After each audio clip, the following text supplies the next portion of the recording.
এদিকে সেই মাছগুলো সব দিয়ে দূরের একটি গাছের আড়ালে লুকিয়ে পড়ল আর দেখতে লাগলো ডাইনি মাছগুলো কি করে।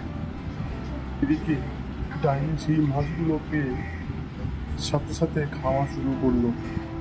তারপর আজ আমি মাছগুলোকে প্রাণ ভরে খাবো। বলি ডাইনি মাছগুলোকে যেই মুখে দিল অগ্নি সে আগুনে জ্বলে উঠল আর সে কি বিভৎস চিৎকার করে উঠল আর বলল,